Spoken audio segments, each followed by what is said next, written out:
¿Qué es Expertise? Es un instituto de formación y capacitación de peritos con el fin de proporcionar los conocimientos, herramientas tecnológicas, jurídicas, administrativas y técnicas para cumplir con la función pericial, registrar su experiencia y reconocer su prestigio en el ejercicio profesional.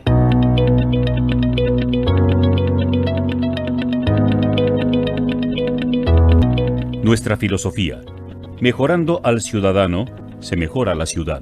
Mejorando al arquitecto, se mejora el hábitat. Mejorando al vecino, se mejora el barrio. Mejorando al trabajador, se mejora el producto. Mejorando al profesionista, se mejora el servicio. Mejorando al administrador, se mejora el resultado. Nuestra misión: formar y capacitar al profesional para ejercer la función pericial en los ámbitos de gobierno donde es requerido para la emisión de informes, peritajes, dictámenes sobre una materia en particular relacionada con la profesión y campo del conocimiento de su dominio.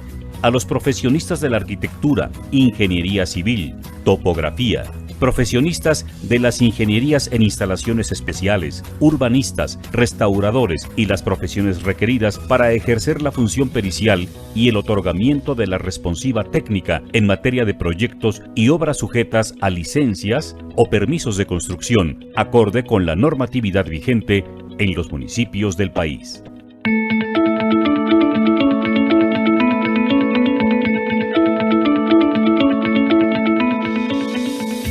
Nuestra visión: Expertise es el mejor instituto de capacitación que ofrece de manera presencial y en línea a profesionistas que son o quieren ser peritos, su formación, capacitación, actualización, experiencias prácticas, acceso a una red de profesionistas de éxito que son reconocidos peritos en diversas disciplinas requeridas por la administración pública y la sociedad, y sumado a su desarrollo humano, contribuirán a favorecer una mejor práctica profesional y una mejor calidad de vida en su entorno natural, político, social y económico. Todo ello consignado en registro personalizado de cada aspirante.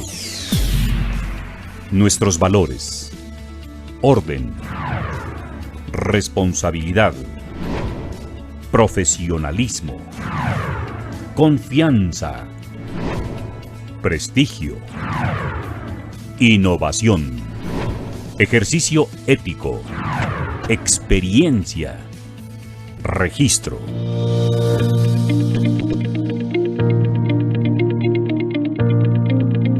Nuestras políticas: ejercicio ético de la profesión y de la docencia, universalidad y libertad de cátedra, orden, legalidad, respeto a la normatividad vigente, acreditación y certificación de profesionistas y peritos, registro de participación, derecho a la educación, al ejercicio libre de la profesión, derecho de patente, derecho de autor, reconocimiento y registro de la experiencia. Grupos de servicios: capacitación, formación pericial, asesoría, consultoría, emprendimiento, administración de proyectos, talleres de certificación. De toda participación, Expertise llevará registro para acreditarlo según lo requiera el participante.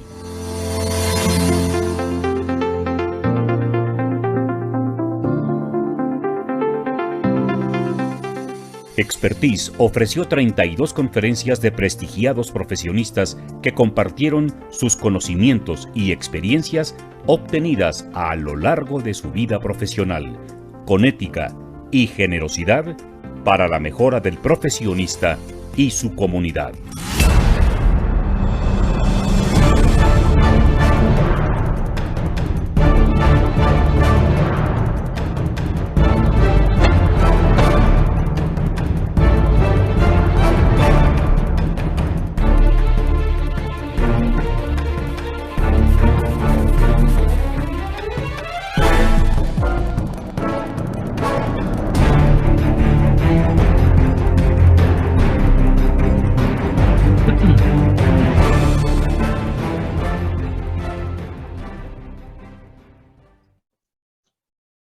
cedo el uso de la voz a nuestro colega y amigo, el arquitecto Eduardo Garnica.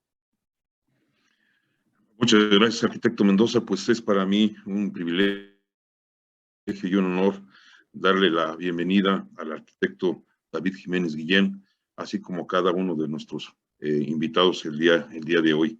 El arquitecto nos va a dar el tema, la conservación, uso y aprovechamiento del patrimonio cultural edificado.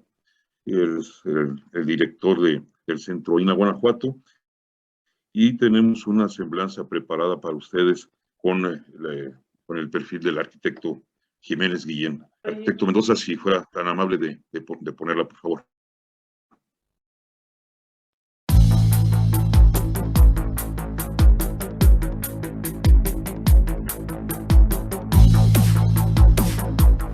David Jiménez Guillén, maestro en arquitectura, especialista en restauración de sitios y monumentos, Universidad de Guanajuato. Ingeniero arquitecto en asentamientos humanos, Instituto Tecnológico de Querétaro. Ha ocupado diversos cargos en la Administración Pública Federal y Estatal. Subdelegado de Desarrollo Urbano, Ordenación del Territorio y Vivienda en la Delegación Federal de la Sede Sol en Querétaro.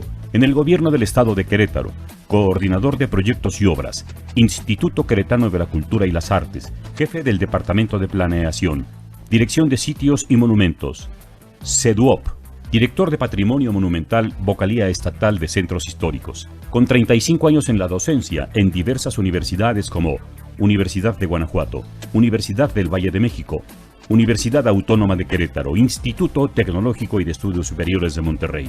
Conferencista, expositor, panelista y ponente en diversos foros nacionales e internacionales, con temas relacionados con su especialidad. Premio Querétaro de Administración Pública Estatal y Municipal 1997, por el trabajo Administración para la Conservación, Análisis y Propuesta sobre Conservación de Sitios y Monumentos en el Estado de Querétaro. Premio Nacional, Instituto Nacional de Antropología e Historia 2003 Francisco de la Maza, por su participación en el trabajo. Expediente técnico para la declaratoria de las misiones franciscanas de la Sierra Gorda como Patrimonio de la Humanidad. Ha participado en la integración de los expedientes técnicos para nominar e inscribir a los sitios queretanos del Patrimonio Mundial ante la UNESCO. Integrante del equipo de restauración arquitectónica 2005-2009 de la primera misión mexicana arqueológica en Egipto, en la tumba tebana 39 de la dinastía 18, autorizado por el Supremo Consejo de Antigüedades de la Sociedad Mexicana de Egiptología y la Universidad del Valle de México, miembro del ICOMOS mexicano AC y del Colegio de Arquitectos del Estado de Querétaro. Desde el año 2017 es director del Centro Instituto Nacional de Antropología e Historia en Guanajuato. Es David Jiménez Guillén.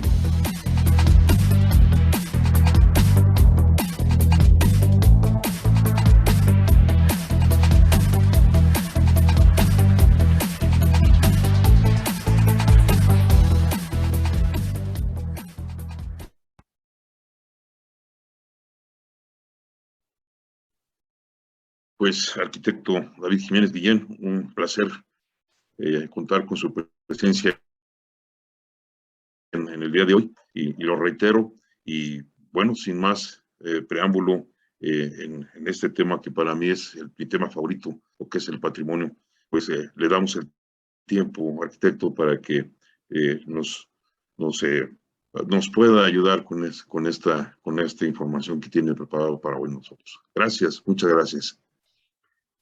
Al contrario, mi agradecimiento es para ustedes.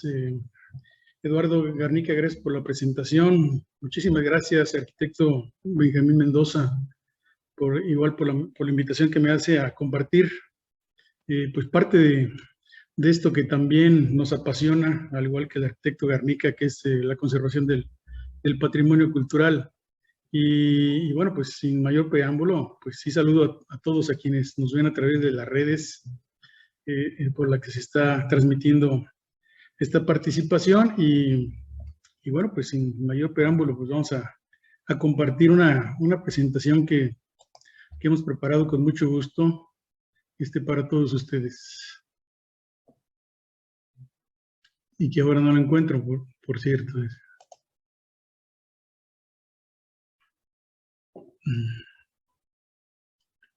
Si me da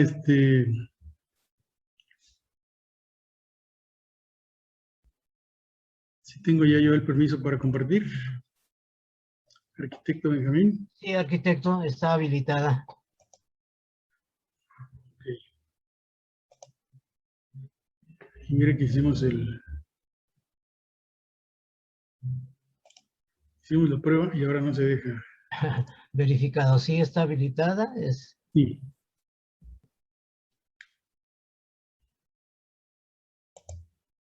Correcto, va. Ajá. Una vez más. Aquí está. Ahora sí va. Ya está. La ponemos en modo presentación para que la puedan apreciar. Y la estamos viendo. ¿Ya está en modo presentación o todavía está?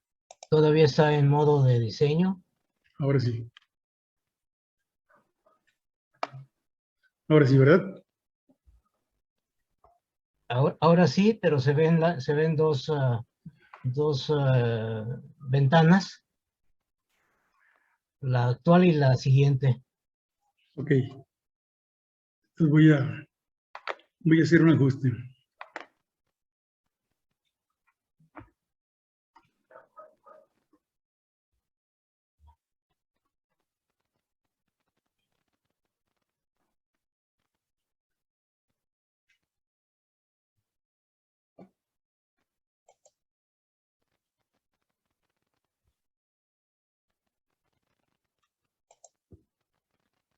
Ahora sí. Todavía no. Ahora sí. Ya, ¿verdad? Ok. Bueno, aquí está el título sugerido, es la conservación, uso y aprovechamiento del patrimonio cultural edificado. Y bueno, la propuesta es este contenido. Primero haremos una semblanza muy rápida, que para muchos no les es ajena, de lo que es el patrimonio cultural, una conceptualización que nos ayudará a entender la importancia de pero sobre todo hacer hincapié en lo que es el patrimonio cultural edificado, que por cierto, pues un saludo y una felicitación para todos los colegas hoy día 1 de octubre, que celebramos pues el Día del Arquitecto. Enhorabuena para todos. Como punto número 2, que ahí falló la numeración, hay un error. Hablaremos de la normatividad, hablaremos de los trámites del INAH y algunos criterios generales de intervención. Bien, en este primer apartado, pues el recordar simplemente, repito, una definición, conceptos muy generales de lo que es el patrimonio. Existen muchas, tantas como antropólogos o algunos especialistas o expertos que han definido el patrimonio en muchos sentidos. Esta es una definición del actual director general del INAH aquí en nuestro país, y define el patrimonio como un conjunto de bienes, valores, saberes y símbolos que dan a una sociedad identidad, cohesión y sentido. Aquí encontramos entonces componentes que son básicos, que son fundamentales y que están relacionados directamente con el patrimonio en un ámbito general.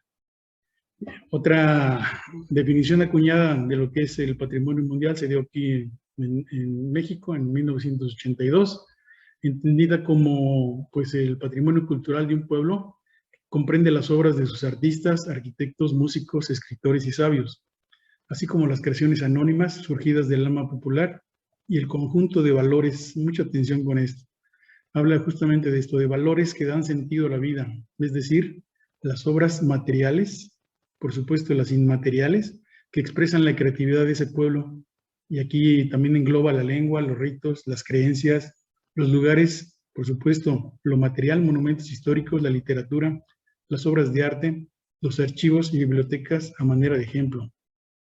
Existen varias clasificaciones de lo que es el patrimonio cultural. Hace algunas décadas, el patrimonio, pues simplemente, y de acuerdo a la Convención de 1972 sobre la Convención del Patrimonio, precisamente de ahí viene el nombre, cultural y natural. Entonces, nada más existían esas dos, o bien la combinación de ambas.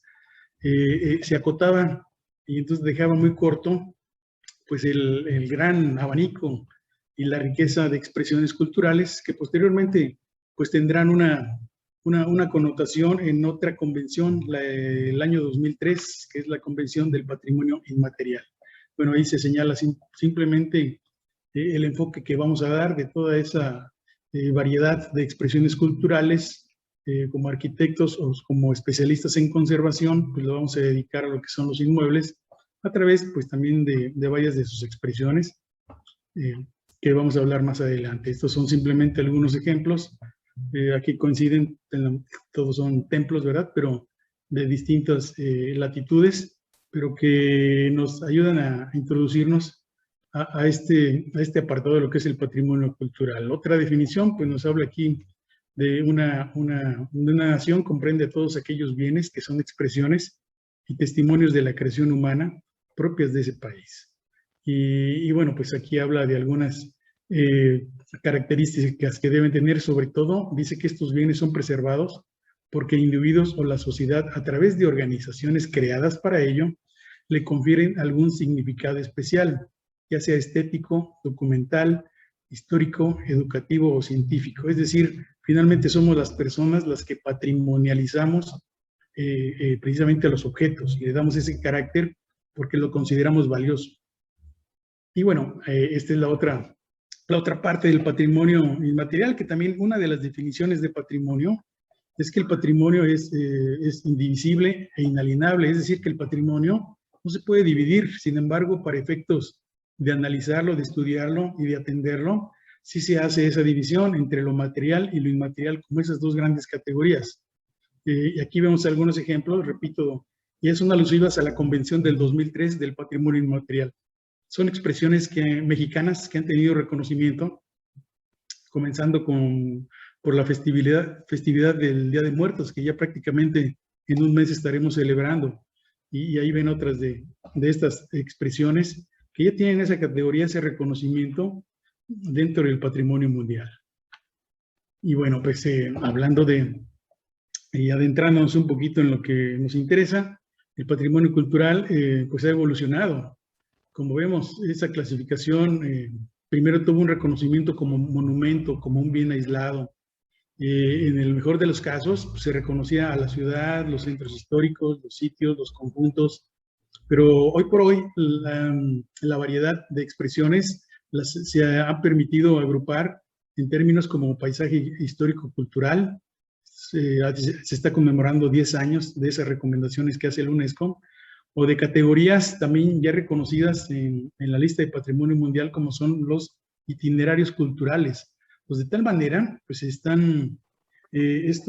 estamos hablando ya de aspectos que tienen que ver con las ciudades enteras, con conjuntos de mayor relevancia, y que por lo tanto, al hablar de centros históricos, estamos hablando también de aspectos que están relacionados con el desarrollo urbano.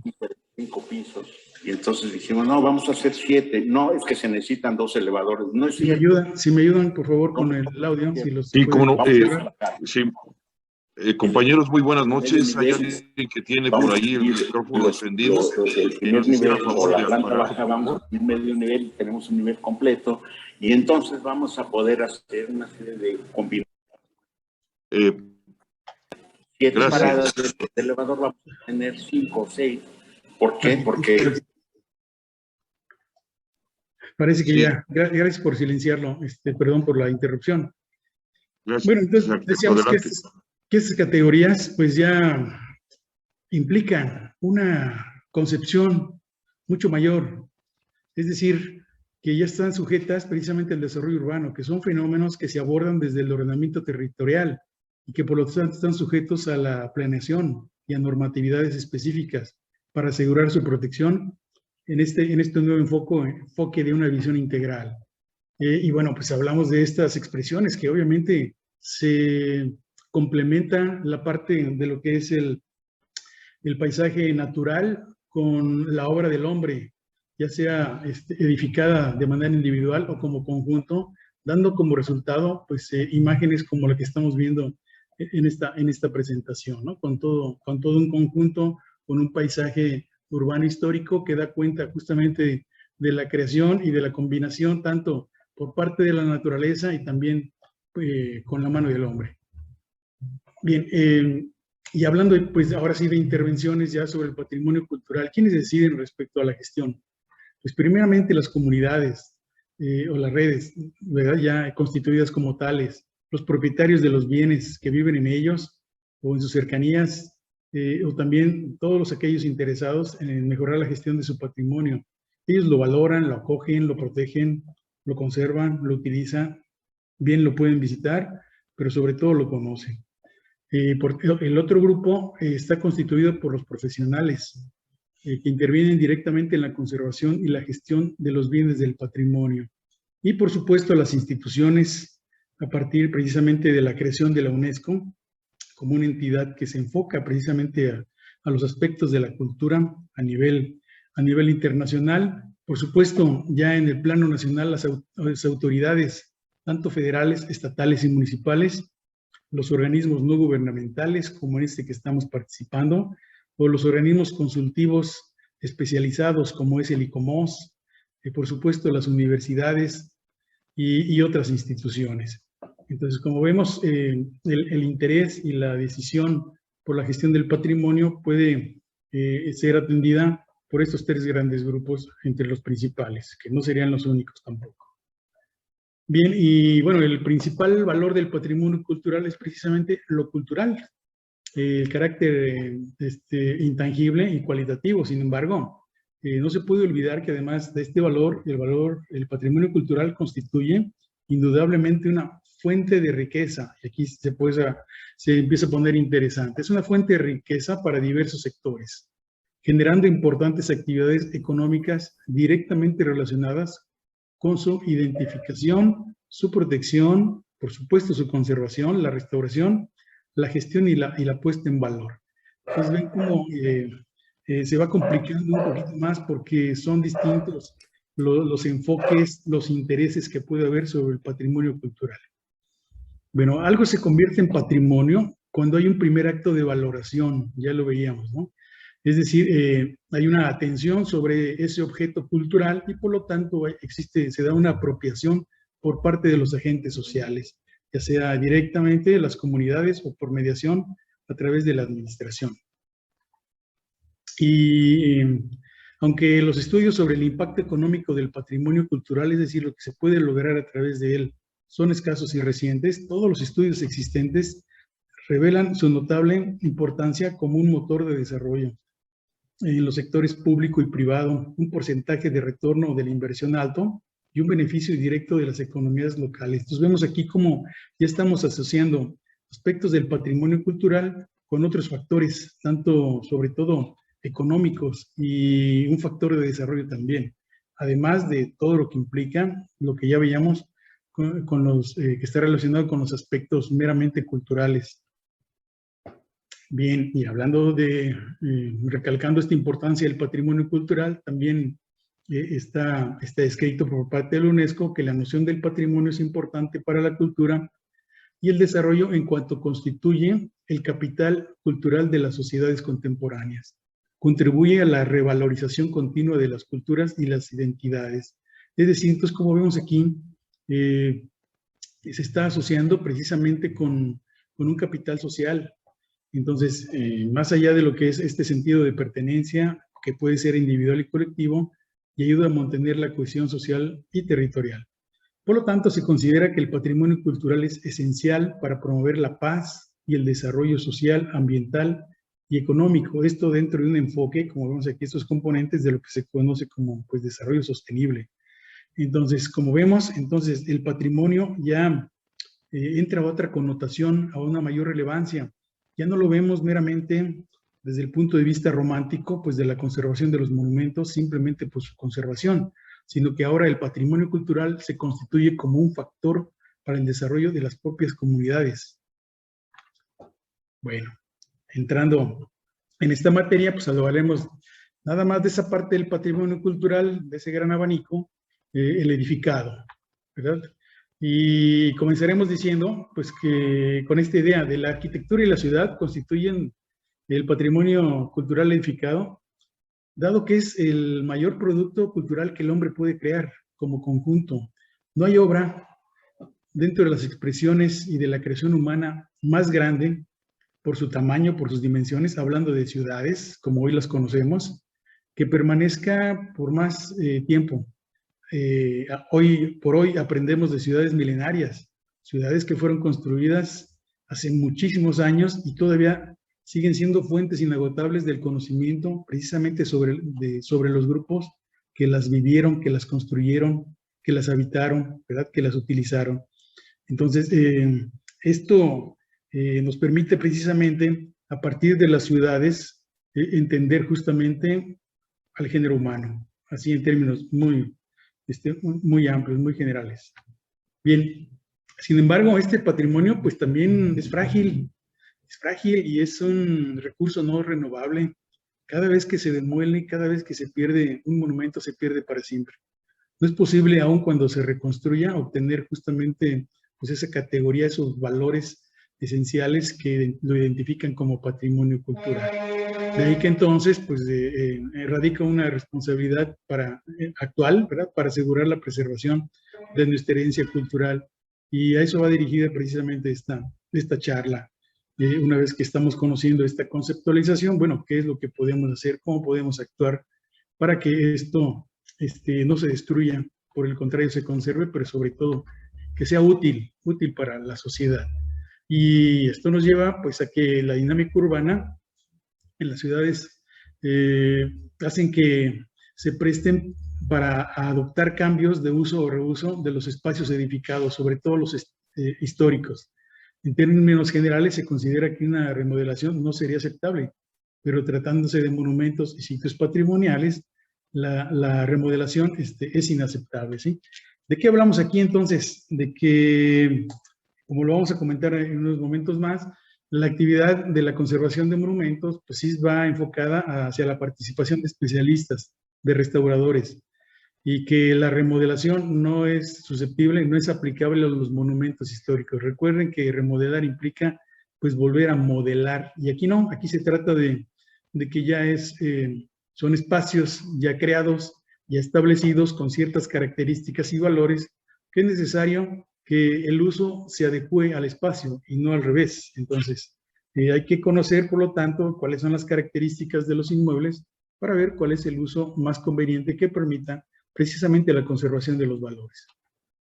Y bueno, pues ya en el siglo XIX, Viollet-le-Duc establecía esta premisa: la mejor forma de preservar un edificio es encontrar un uso para el mismo. El uso, por supuesto, el más conveniente.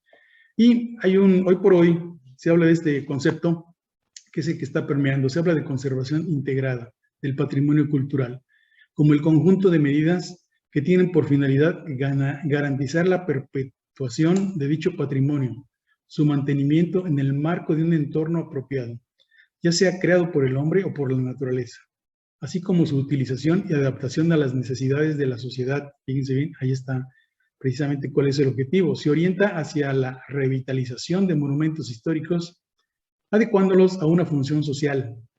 Esto pues está también establecido, vean, ya hace algunos años en la Declaración de Ámsterdam. La Carta de Venecia, que es todavía anterior a la que vimos hace un momento, sí establece que la conservación de monumentos siempre resulta favorecida por su dedicación a una función útil a la sociedad. Aquí está. Siempre se está haciendo énfasis que los edificios, ¿verdad?, no pueden ser piezas de museo. Tienen que buscarse un uso, una utilidad y sobre todo prestar un servicio a la sociedad a la que le pertenece. Entonces, aquí está otras ideas que nos hablan precisamente. El uso debe adaptarse al inmueble y no al revés, ya lo comentábamos. Los monumentos tienen ya una capacidad determinada por sus dimensiones, su estructura, sus materiales, por supuesto, la funcionalidad y el estilo. Eso se le conoce como la potencialidad del edificio. Es parte del análisis y del diagnóstico que los especialistas realizan para buscar precisamente cuál es el uso más adecuado que conviene darle al inmueble histórico. Los inmuebles históricos son muy versátiles y en la mayoría de los casos, suelen alojar una cantidad impresionante de usos. De esto hay ejemplos pues, por todo el mundo, ¿no? Para lo cual es indispensable conocerlos. Esa es la condición única y necesaria: investigar, conocer el inmueble para identificar sus valores, es decir, los aspectos de autenticidad e integridad. Ojo con esto, hay que recordar muy bien estos conceptos, es decir, que no se alteren sus características originales. Y bueno, Los sitios del patrimonio mundial ofrecen una oportunidad increíble para que el turismo, o bien el desarrollo, la economía, se convierta en una fuerza positiva para el desarrollo sostenible, la conservación y la protección del medio ambiente. Sin embargo, si no se planifica, puede convertirse en una fuerza social, cultural y económicamente negativa, con un efecto devastador en los entornos frágiles. Esto es lo que desgraciadamente sucede en muchos casos, que no se consideran un buen diagnóstico, un buen análisis, y por lo tanto los resultados pues, no suelen ser los mejores. A manera de ejemplo, y para entrar a analizar algunos problemas, cuando hablamos de la quinta fachada, las azoteas constituyen un sistema constructivo para la protección climática y el aislamiento térmico de los espacios arquitectónicos. Durante siglos o milenios, las azoteas fueron concebidas como espacios de acceso limitado al mantenimiento, la limpieza, que asegurara la adecuada evacuación del agua, ¿no? De la lluvia. Aquí vemos una imagen de los años 60, casi 70, en donde vemos las azoteas de la ciudad de Guanajuato, pues que precisamente describen el uso y la función que tenían como elementos pues destinados sí a la protección, justamente era la cubierta, y sin embargo la topografía de Guanajuato pues nos permite tener estas extraordinarias vistas. ¿Qué es lo que sucede? Pues en décadas recientes, coincidiendo con la introducción de instalación de diferentes servicios como el agua potable, la energía eléctrica, entre otros, la azotea resultó el lugar idóneo para alojar a los elementos para almacenar y recibir dichos servicios, o aquellos usos vinculados como lavaderos, tendederos o el cuarto de servicio. Este era el uso que tradicionalmente se le daba a las azoteas, un área sí destinada sobre todo a servicios. Sin embargo, hoy por hoy, pues las presiones económicas, la turistificación, la economía, pues ha impactado sobre todo en ciudades históricas, patrimonio mundial, o en centros históricos que son relevantes. Esto ha impactado, entonces ha incrementado la intensidad de uso en los edificios patrimoniales, observándose un fenómeno vinculado con la utilización de las azoteas para usos que no fueron considerados en su diseño. Tal es el caso de las terrazas, destinadas para bares, para restaurantes, o para ampliaciones simplemente, como espacios para la prestación de servicios turísticos que implican la colocación de mobiliario y elementos con el potencial de causar un impacto negativo en la conservación de los inmuebles históricos y, por supuesto, en el paisaje urbano, histórico o patrimonial. Y bueno, pues los ejemplos ahí están, no siempre son las mejores soluciones. Desgraciadamente, esto es lo que está pasando, ¿verdad? ¿Y por qué? Porque no hay una normatividad en el ámbito municipal, ni tampoco en el ámbito federal. Entonces se presta la irregularidad y resulta indispensable pues, evitar la pérdida de las cualidades patrimoniales. ¿Por qué? Porque precisamente el valor de las ciudades históricas, recuerden esos dos conceptos, la autenticidad y la integridad. Lo auténtico es eso, ¿verdad? La originalidad, y la integridad es eso, que esté completa. Todos estos elementos se consideran como agregados, por lo tanto son alteraciones y modifican justamente los valores de la arquitectura y por consecuencia pues de las ciudades, de los entornos históricos. Y pues siempre hay casos, seguramente ustedes conocen mucho, en cualquier ciudad de México y de otros países, por supuesto, no son ajenos a estar viendo esta serie de propuestas o de proyectos o de realidades pues que alteran precisamente el paisaje, que modifican las estructuras originales de los inmuebles, y los resultados, le digo, no siempre son armónicos, no siempre es la mejor solución, como pudiera pensarse, que resulta agradable ver esto, definitivamente no lo es. Y bueno, el otro caso, pues es esta es una nota de ahí de Irapuato, precisamente, los inmuebles abandonados, que es otro fenómeno al cual esto sirve como un llamado para definir criterios, para establecer programas, actuaciones, inclusive intervenciones o legislación, tanto en el ámbito de lo local, ¿verdad? En el municipio, en el estado, trabajar con los ayuntamientos, con los cabildos, con el Congreso del Estado y por supuesto con la Federación. Son son aspectos que no están todavía contemplados dentro de la normatividad y que requieren, una vez analizados los casos, o las causas, mejor dicho también, de por qué los inmuebles están en mal estado o abandonados, que puede ser por incuria, que puede ser que se esté persiguiendo con toda la intencionalidad de destruirlo, de demolerlo, y a veces, pues, con la complacencia o con una relación muy directa con los municipios, ¿verdad? Que se prestan las unidades de protección civil o algunas autoridades para ejercer demoliciones, llevarlas a cabo. A veces, repito, con el apoyo, pues, de las mismas fuerzas municipales. Entonces, es muy triste lo que está pasando. Se incrementan sobre todo en estas temporadas de lluvia, que inmuebles que están abandonados, pues definitivamente pues, llegan a colapsar de manera parcial. Y esto da pie para que se soliciten demoliciones totales cuando pues, no están justificadas tampoco. Pero bueno, por todos lados pasa, ¿no? Aquí los tenemos en Guanajuato, en León, en Irapuato, en Salamanca, por todos lados abundan casos, seguramente ustedes tienen identificados muchos de ellos. Esta nota de la derecha es precisamente del día de hoy, es una nota del día de hoy. Y bueno, pues es todo un caso que debemos trabajar conjuntamente entre asociaciones como Expertise, los colegios de profesionistas y por supuesto las autoridades, pero sobre todo con los propietarios. Recuerden que la ley establece que la responsabilidad de la conservación de los monumentos es de los propietarios. Ellos son los responsables de su, en primer grado, de su conservación y de su mantenimiento, y por lo tanto también de su destrucción. Bueno, y pues para esto, pues sí está establecida una normatividad en términos federales, en el ámbito federal, es de lo que me voy a referir, por ser representante, pues, del INAH en el Estado. Y bueno, pues simplemente recordar, pues, lo que es el INAH, el Instituto Nacional de Antropología e Historia, que ya cumplió 82 años, ¿verdad? Y es una institución ejemplar a nivel internacional.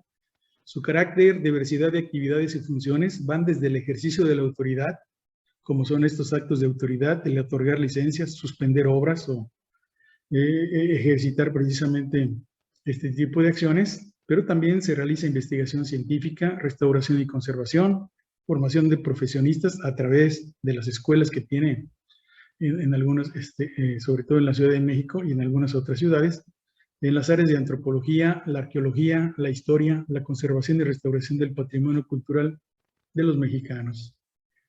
Bueno, pues ahí está el decreto. Esto es relativamente reciente. Hubo modificaciones a la Ley Orgánica de la Administración Pública Federal y con esto se crea la hoy Secretaría de Cultura en el año 2015. Y esto da pie a que precisamente dentro de esos artículos pues establece que el Instituto Nacional de Antropología e Historia y el INVAL continuarán rigiéndose por sus respectivas leyes y demás disposiciones. ¿Qué es lo que pasa? Simplemente cambia de secretaría. Hasta antes de esta reforma perteneció desde su origen a la Secretaría de Educación Pública y a partir de este 17 de diciembre del 2015 forma parte de la nueva Secretaría de Cultura del Gobierno Federal, del Gobierno de México. Aquí está, es la institución, como pues en términos generales, pues, se encarga de la promoción y difusión de las expresiones artísticas y culturales en nuestro país, ¿verdad? El INAH se rige para efectos prácticos de leyes auxiliares, sobre todo de tratados internacionales. Es muy importante recordar que los tratados internacionales, de acuerdo al artículo 133 constitucional, elevan a estos tratados que son firmados por el Congreso de la Unión, es decir, por la Cámara de Senadores y la Cámara de Diputados Federales.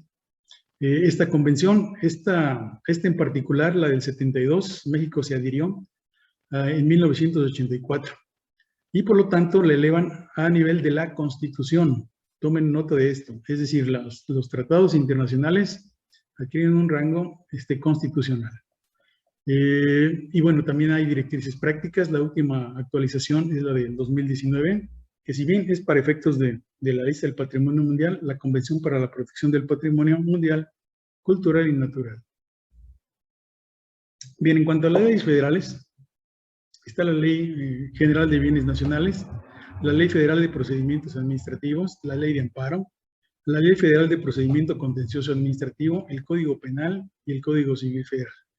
¿Verdad? Y repito, son leyes auxiliares, además de la Ley Federal sobre monumentos y zonas arqueológicas, artísticas e históricas. La de 1972 también, vean la coincidencia también con la convención. Bueno, aquí está, pues es por mandato de ley. Sobre esta ley que ya me referí, es que se le mandata al INAH la misión de proteger, conservar, investigar y difundir el patrimonio cultural edificado de nuestro país. Y bueno, pues el artículo 6º de esta ley federal pues establece lo que ya les comenté, que son los propietarios de los monumentos, ¿verdad?, quienes deberán conservarlos y en su caso restaurarlos, previa autorización del instituto correspondiente, si son históricos por el INAH, si son artísticos por el INVAL, aunque también los artísticos los atendemos desde el INAH, desde los centros INAH, que por cierto son 32, en todos los estados, y la Ciudad de México tienen un centro de atención precisamente para dar cumplimiento a lo que establece la ley federal. Y entonces también nos hacemos cargo de los monumentos históricos por un convenio que tenemos celebrado, dado que el INVAL no tiene representaciones en los estados.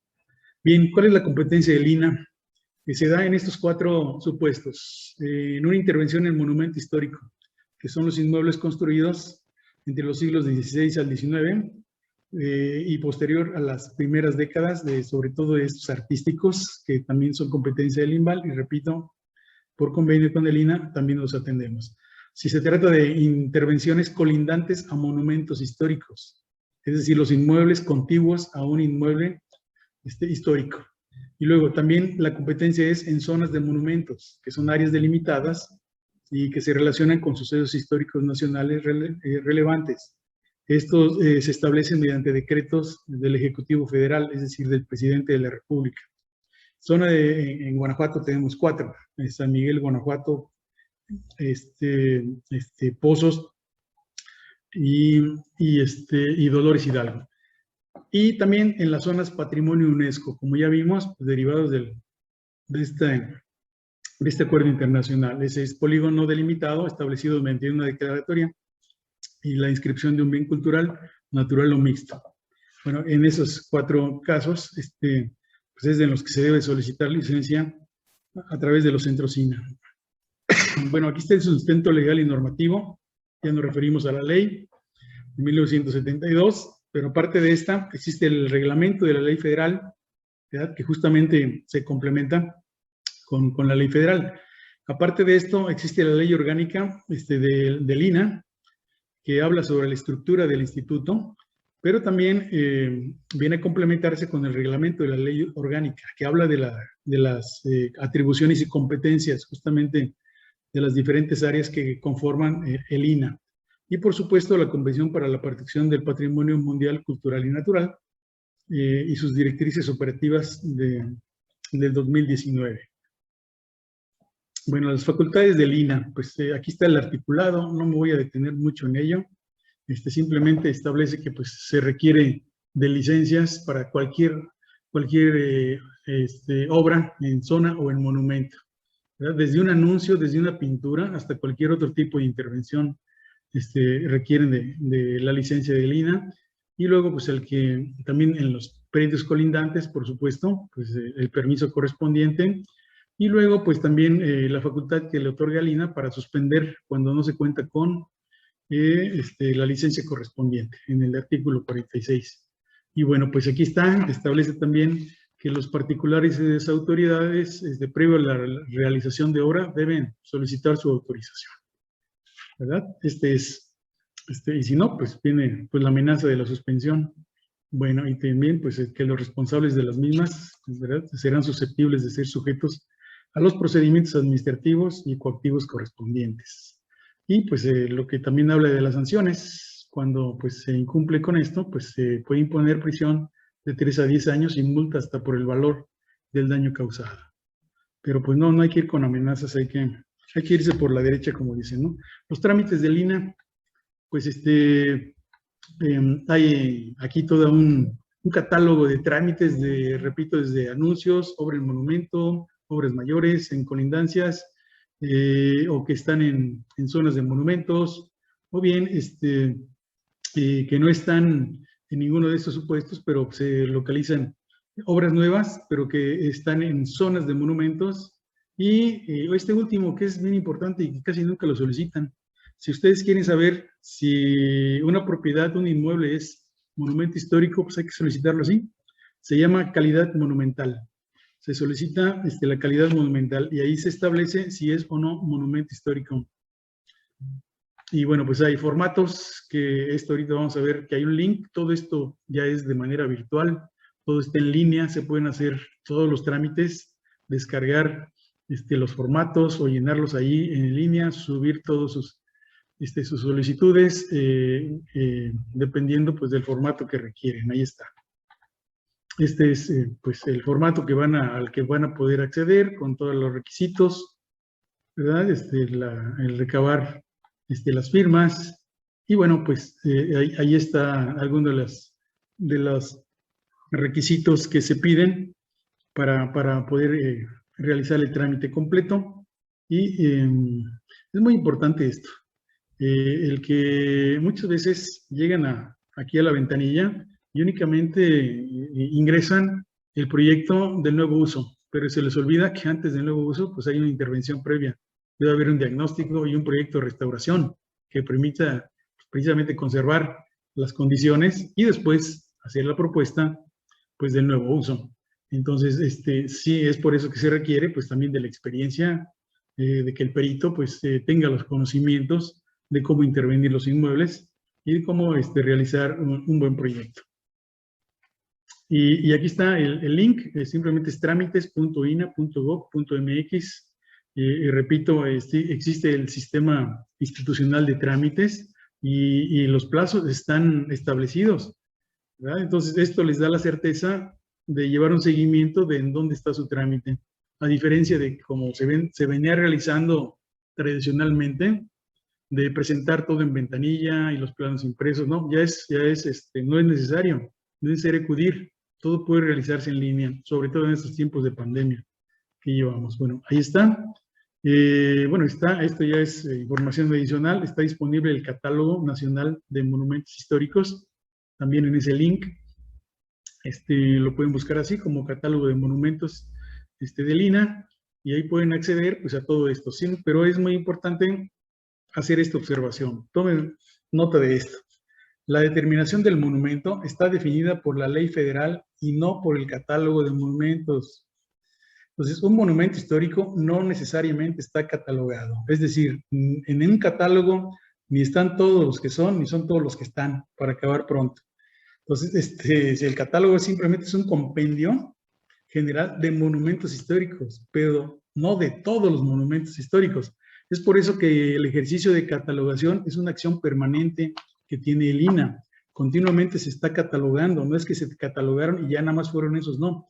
Hay toda una revisión, una actualización y continuamente se está incrementando. Ustedes lo pueden ver entonces y acceder a ese link para que puedan consultar si está o no catalogado. Pero para tener la mayor certeza, nos regresaríamos entonces a ese trámite, a la consulta de la calidad monumental, para tener la certeza. Entonces, nosotros, ¿qué hacemos? Una verificación justamente del inmueble que nos están sugiriendo para decirles, ¿verdad? Por escrito, ¿verdad? Si es o no un monumento histórico. Eso es la mayor certeza que pueden tener. Bueno, criterios generales de intervención en edificios competencia del INAH. Aquí hablamos otra vez de los valores. ¿Qué es lo que hay que conservar en un edificio histórico o en un sitio también?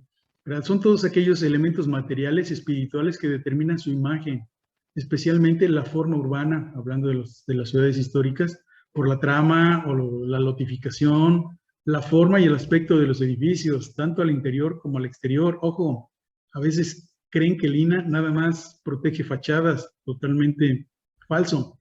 Estamos hablando de arquitectura, con todo lo que eso implica, función, forma, estructura, expresión, todo, ¿verdad? Definidos a través de la estructura, el volumen del estilo, la escala, los materiales, los sistemas constructivos, y vaya, pues hasta los colores y la decoración o lo que tenga que ver con los estilos, todo el carácter expresivo. Y ojo con esto último, cualquier amenaza a estos valores compromete la autenticidad y la integridad, por supuesto. Entonces esto pues quedó por ahí asentado en 1987 en la Carta de Washington, que pues sí la retoma el ICOMOS y por supuesto la UNESCO. Estos son los instrumentos que van delineando los criterios bajo los cuales se conduce la actividad de la conservación y de la restauración. Y aquí está muy claramente definido, entonces lo que veíamos con las terrazas, con las azoteas, con las demoliciones, pues justamente atenta contra todos estos principios y estos criterios pues que han sido acogidos de carácter universal. Bien, ¿se trata de qué? Pues de conservar, de recuperar, finalmente de respetar pues, las cualidades arquitectónicas patrimoniales, como ya veíamos, espaciales, formales, constructivas, que configuran un inmueble. Pues estamos hablando de tipologías, de sistemas, de técnicas históricas o también tradicionales. Todo eso es lo que hay que conservar. Y aquí nos vamos al lado de insistir justamente en la profesionalización de esta actividad. Pues la restauración de monumentos se ha comparado tradicionalmente con la medicina. Quienes han estudiado restauración, hacemos siempre estos símiles, ¿verdad?, entre los edificios como cuerpos humanos, que es necesario diagnosticarlos, ¿verdad?, saber cuáles son sus males, sus padecimientos, qué es lo que les duele, cuáles son esas afectaciones, hacer ese diagnóstico y posteriormente pues el someterlos a una intervención que puede recuperar justamente esa salud, ¿verdad? Aquí hablando de la arquitectura histórica. Bueno, entonces aquí se supone, esto da por hecho que la restauración es el grado máximo de intervención a cargo de un especialista y que, pues con mucho respeto a los arquitectos, a los ingenieros, ¿verdad? Un arquitecto es el equivalente a un médico general.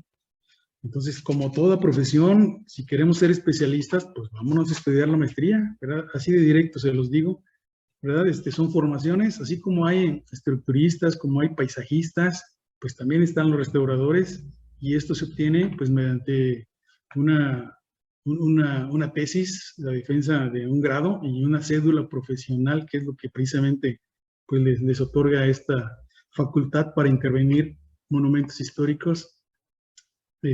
Así van las cosas, ¿verdad? Hablando en plata. Bueno, en monumentos históricos, pues por supuesto no está autorizado las demoliciones, ¿verdad? Siempre habrá formas de rescatar, precisamente a eso nos dedicamos quienes ejercemos esta profesión de la restauración.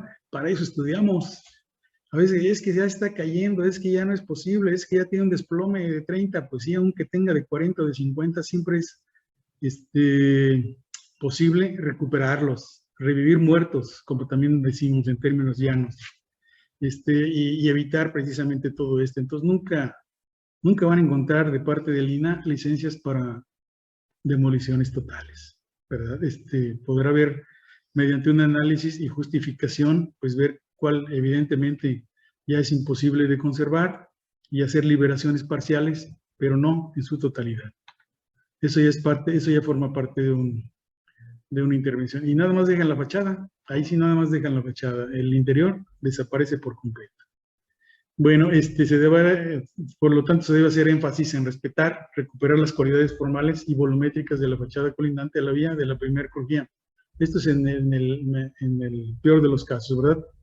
Es muy común encontrar este tipo de propuestas. Miren, está el partido original. Es una vivienda pues con características sencillas de una arquitectura hasta cierto punto vernácula, tradicional, como ven, una conformación de 4 habitaciones, un corredor, pasillo y un patio, ¿verdad? Una arcadita por ahí, y luego el resto pues de algunas accesorias al fondo.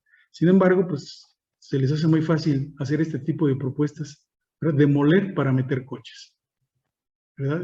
Alterar los inmuebles, porque quiero meter coches. Entonces, esto pues tampoco es posible autorizarlo. ¿Por qué? Pues porque estamos perdiendo la tipología, la funcionalidad, la estructura, los valores que justamente le dan origen. Entendemos, recuerden que el coche pues, es un invento del siglo de hace pocos años, y que las edificaciones, estas históricas, pues sí, deben conservarse y deberán buscar otra alternativa. Entonces, siempre habrá otra forma. Se debe procurar recuperar las tipologías tradicionales de vanos en fachadas. ¿Verdad? Aquí vemos una alteración justamente para hacer una cochera, ¿verdad? Hubo una recuperación, como vemos, ¿verdad? Que pues sí es de notar, de reconocer ese esfuerzo. Pues de particulares se eliminó la marquesina, de alguna forma se recupera. Si bien no es la proporción original, pero sigue entrando un vehículo ahí. Entonces hay una recuperación que sea parcial, pero sí tipológica y con elementos que logran integrarse en una solución pues que es bastante conveniente. Bueno, cuando la restauración de los sistemas constructivos originales en cubiertas no sea posible, se puede proponer la utilización de otros sistemas. Se autoriza, por ejemplo, el empleo de vigueta y bovedilla, que trabaja muy similar a la viguería de madera. Entonces, efectivamente, pues no es que nunca les vamos a exigir que tengan que meter vigas de madera. Siempre va a soluciones que son compatibles con el trabajo estructural de otros sistemas constructivos y sobre todo de la viguería. Bueno, igual pues recuperar también esta parte pues de las técnicas tradicionales que se han ido perdiendo, de algunos elementos que sí es importante conservar, que sí es importante recuperar. También siempre es posible privilegiar este tipo de acciones. Bueno, y hablando de los usos o reusos propuestos, deberán adaptarse a las características del monumento. Este es un render, nos están diciendo, pues a ver, este es el estado actual, pero pues ahora quiero esto. Pues ahí se lo dejo, ¿no? Creo que es evidente el grado de alteración de la propuesta y que pues no es factible, no tiene el mínimo respeto por el contexto en el que se encuentra, ni por el inmueble histórico en el que se está proponiendo, ¿verdad? Bueno, los usos o los reusos propuestos deberán adaptarse a las características del monumento, como ya lo vimos. Aquí hay todo un ejercicio. Y estos son casos reales, ¿verdad? Pues buenas prácticas. Vemos aquí que con el paso del tiempo pues, estaban algunos elementos aquí alterados, los vanos, con toldos, con anuncios, algunos otros elementos, pero con un buen proyecto, ¿verdad? Se logra recuperar características de la tipología arquitectónica pues del inmueble. O esto, pues, el uso también, este es un levantamiento del estado actual. Como vemos, hay habitaciones, ya tenían integraciones de baños, sin embargo, hay un cambio de uso y pues se puede adaptar precisamente sin tener que modificar las estructuras espaciales, funcionales o constructivas y por supuesto expresivas del inmueble. Pues siempre va a formas y pues con respecto a las terrazas, pues generalmente lo que están buscando es precisamente construirlas al frente, ¿verdad? Sería la terraza sobre la crujía frontal, pero pues lo que se busca es que se vayan hacia la parte de atrás, que no impacten cuando esto es posible, pero sobre todo no se autorizan terrazas sobre crujías históricas, sobre inmuebles históricos. Sí pueden ser ya en ampliaciones o en etapas sucesivas. Bueno, o como en este caso, aquí ya hay, como vemos, aquí al fondo en el corte, ya modificaciones, sin embargo está la primer crujía, la que da a la calle, y pues aquí lo que se sugiere es que si va a haber una ampliación, pues esta es factible en la parte posterior, y esta no impacta, y pues da solución precisamente a la necesidad de ampliar el área de construcción. Y bueno, aquí vemos un caso pues, que se ve el proceso del estado actual durante la intervención y el resultado final. Una recuperación, algunos elementos que ya se habían perdido, como era el balcón, pues se puede reintegrar sin ningún problema y pues la conservación pues resulta evidente. Bueno, en colidantes a monumentos históricos, pues sí se puede dar estas sobresecciones que no pongan en riesgo la estabilidad estructural del colindante, que las alturas perceptibles no sobrepasen al colindante, es decir, que el monumento siga siendo el protagonista del paisaje urbano histórico y que las morfologías en fachada que se integran al colindante expresen su contemporaneidad. Aquí vemos, por ejemplo, este es un diseño muy contemporáneo que está pues colindante a un histórico, pero que pues que no compite con él, ¿verdad? O este caso que pues vean como el edificio histórico y una construcción totalmente pues inadecuada ¿verdad? Colindante al monumento. Y bueno, aquí hay otras zonas, monumentos históricos en zonas UNESCO. Estos son ejemplos de integraciones, son elementos contemporáneos. Vean, sigue una tipología, sigue predominio del macizo sobre el vano, por ejemplo, la verticalidad, pero con elementos que son notoriamente contemporáneos. Aquí nadie pudiera pensar que estos enmarcamientos pues son históricos, ¿verdad? O igual estos bancos de los balcones, o el empleo de enmarcamientos que denotan la contemporaneidad de la intervención y pues integran precisamente un contexto, son en San Miguel de Allende. Y bueno, pues esto es lo que yo quería compartirles. Creo que no sé si posteriormente establecer una forma de comunicación para el tema de las preguntas, de las respuestas, y con todo gusto pues estaría a sus órdenes para cualquier aclaración o dudas. Quedo a sus órdenes. Muchísimas gracias por su atención. Dejo de compartir y estoy a sus órdenes. Muchísimas gracias, arquitecto. Es muy amplia, valiosísima la información, pero sobre todo la orientación con la que nos has enfocado tu participación con esta extraordinaria exposición, con esta extraordinaria ponencia. Cedo el uso de la voz a nuestro compañero, el arquitecto Eduardo, para ver si tiene algunas preguntas o intervenciones para efecto de abrir una corta sesión de comentarios. Sí, muchas gracias, arquitecto Mendoza, y me uno a la felicitación del arquitecto Mendoza por la presentación. No tengo en este momento preguntas escritas en el chat, entonces en este momento daríamos tiempo para si alguien desea hacer una pregunta directamente. Le pediríamos que en ese momento pudiera abrir su micrófono y hacer la pregunta. Adelante, compañeros. Yo sí tengo varias preguntas, Adelante, varios comentarios, pero vengan de ahí. Preferiría. Sí, adelante. Sí, adelante. Claro, adelante. Ok, muy bien. Muchas gracias.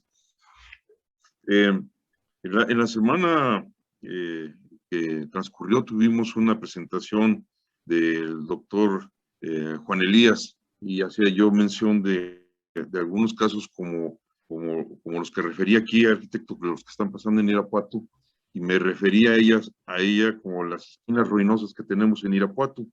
Y son esquinas que tenemos varios años aquí dentro del casco del centro histórico. Son unas 6 esquinas que tenemos colapsadas, están en un estado ruinoso, y lo único que se ha llegado a hacer es colocarle una malla ciclónica para contener que la gente entre, porque ya prácticamente los muros ya desaparecieron y están a nivel de piso. Prácticamente alguien podría entrar simplemente dando un paso, pero están contenidas por estos elementos de mallas. Pero ya se nos hizo lo natural, lo de todos los días, estar viendo esto. Algunas de estas lugares dan al acceso o a la entrada de una escuela, y prácticamente le da a la ciudad un sentido de un estado ruinoso, como una ciudad bombardeada, y a veces los niños ven eso desde la educación primaria, y prácticamente el niño se puede estar acostumbrando a que su ciudad sea una ciudad ruinosa, y en ese caso pueden pasar más años todavía así, pero en este caso que tan viable sería hacer una solución, una propuesta en el que se consolidaran los muros, ribeteando hasta donde están carcomidos actualmente, reponerles un piso, y probablemente estas propiedades están intestadas o algo, porque están en el total abandono, y ya tenemos 15 años viéndolas así, o tal vez más, de hacer una propuesta donde esa pequeña esquina pudiera ser una plaza donde, por ejemplo, de esa escuela, las mamás que siempre están esperando a los niños para que salgan, como un lugar de espera, y de alguna manera revitalizar la vista de estas esquinas que están en pleno centro histórico. No sé qué nos pudiera comentar al respecto. Sí, cómo no, muchísimas gracias. Pues sí, resulta triste el normalizar este tipo de situaciones, porque nos estamos acostumbrando y con el paso de los años, efectivamente, son décadas, muchos de estos inmuebles llevan décadas en abandono. Aquí es necesario sí establecer acciones conjuntas y llegar al punto de políticas públicas. Es necesario llegar a impactar justamente con los cabildos, con legislar, con reglamentar y sobre todo generar también programas, destinar recursos y sobre todo estrategias. Efectivamente, muchos pueden ser los casos de intestados. Aquí en Guanajuato, quizás lo sepan ustedes, pero pues está descrito que los inmuebles que están en esta situación pasan a ser propiedad de la universidad. Entonces, puede haber, les repito, es un trabajo que puede llevar algunos años, pero que es necesario empezar a realizar. Primero, caracterizando todos y cada uno de los casos, porque no son iguales. Repito, hay algunos que, como este que menciona, ¿no? Ok, fallecieron los propietarios, no es de nadie actualmente, pero nadie tampoco hace nada. Entonces, si es necesario, pues someter justamente a las autoridades qué hacer con eso. Otros casos serán los que están actuando por incuria, que sí tienen propietarios, que se sabe cuándo es, pero igual, a ver, trabajar con cabildos, ok, ¿no lo vas a arreglar? Pues vamos modificando las leyes de ingresos, ¿verdad? Estableciendo que con cargo al predial, por ejemplo, pues se van a realizar reparaciones, se van a hacer actuaciones directas de parte del municipio. Entonces sí, vamos a ver cómo aparece el dueño y cómo se va a interesar por levantarlo o por evitar que se siga destruyendo. Hay que trabajarlo, hay que meter a la academia, a los colegios, involucrar a las autoridades y llegar a traducirlo en eso, en acciones, en políticas públicas que permitan la intervención, ¿verdad? Dado como ya vimos, ok, el propietario es responsable, pero cuando no hay, pues debería entrar a la autoridad. Hay mucho trabajo por hacer. Muy pocos ciudades han estado trabajando en esto, pero es un fenómeno que se repite, desgraciadamente se repite en todo el país. Y no dudo que en muchos países del mundo, ¿verdad? Entonces sí hay toda una tarea, y pues es necesario ahorita aprovechar la coyuntura, empezar a establecer este tipo de alianzas y a trabajar justamente por esto. Son muchos los casos, desconozco cuántos haya en Irapuato, por ahí alguna vez sí nos dieron un número, pero por ejemplo acá en Guanajuato, pues sí hablamos de más de 100, pero en diferentes grados. Hay desde que se le cayó un poquito de aplanado o una pieza por ahí de la cornisa, hasta inmuebles como el que veíamos en la imagen, que sí ya hay desplomes parciales de muros o colapsos de techumbres, pero finalmente pues, para eso igual, repito, pues hay que meterle los especialistas. ¿Qué es lo que pasa? Y aquí sí es un señalamiento muchas veces a las unidades de protección civil. De una manera muy simple, llegan a establecer que se tiene que demoler, ¿verdad? Cuando no hay un dictamen de un especialista, ¿verdad? De un responsable y sobre todo que tenga la experiencia de inmuebles históricos. Entonces ahí sí es muy importante establecer quién elabora los dictámenes, cuál es el perfil profesional que tiene. Y también hay que profesionalizar pues a estas instituciones definitivamente, o establecer convenios como lo hemos venido realizando con otros municipios. Entonces sí es toda una tarea, hay que trabajar y pues adelante la propuesta. Se me hace también riesgoso el tener que llegar a demoler para realizar plazas. Ojo, porque entonces ahí ya nos vamos sobre el ámbito de lo urbano, ya estamos generando vacíos urbanos que no existían. Entonces hay que ver justamente las edificaciones, los perfiles urbanos, no generar vacíos donde no los había. Sí habrá que hacer un análisis desde el punto de vista pues, del urbano y del paisaje histórico urbano. Así es como se han destruido muchas ciudades, al demoler manzanas, al abrir vialidades, al cruzar vías férreas o en fin, toda una serie de... O simplemente, pues como los casos ya trágicos de la Plaza Tapatía o en Monterrey, ¿verdad? Con esas macroplazas que vinieron a devastar manzanas completas con el afán de construir espacios públicos, pero a costa del patrimonio edificado. Y ahora lo lloran, Muy lo bien. siguen llorando y son fracasos urbanos, ¿verdad? De malas decisiones. Entonces habrá que replantear las soluciones o las alternativas. Bueno, me extendí mucho en esa respuesta, pero adelante. No, Sí, no, alguna otra. excelente, excelente respuesta y sí, nada más sería la cuestión de consolidar los muros hasta donde están ahorita y simplemente el acceso es lo que está derrumbado, nada más, ¿verdad? Pero sí, excelente, excelente respuesta. No sé si hay alguno de los compañeros que desee hacer alguna pregunta, porque yo tengo otras. Lalo, Sí, ¿me permites? adelante, por favor, arquitecto. Arquitecto David, cuando me refiero al valor que tiene esta intervención en nuestro instituto, tu información y tu orientación, es porque el instituto como tal, con la intención de actualizar y de formar peritos, que bien podríamos llamarles peritos urbanos, es decir, aquellos que atendemos la gestoría y la orientación al cliente hasta llegar a la responsiva técnica ante las direcciones de los municipios que controlan el crecimiento de la ciudad o su construcción, y en esa suerte, cuanto nos vemos aquí, pues por un lado, quisiéramos pedir autorización para divulgar este contenido, para crear conciencia en la ciudadanía, para crear conciencia entre los profesionistas que tenemos cierta dedicación a la construcción, o para divulgarlo y concientizarlo en los colegios de profesionistas de las diferentes carreras, o como en nuestro caso, que tenemos un contacto con la comunidad, que estamos, digamos, en medio, y que podamos, pues, efectivamente, con información veraz, auténtica, oficial, por decirlo de una manera más contundente, y por ello, pues, pediríamos autorización para poderlo divulgar.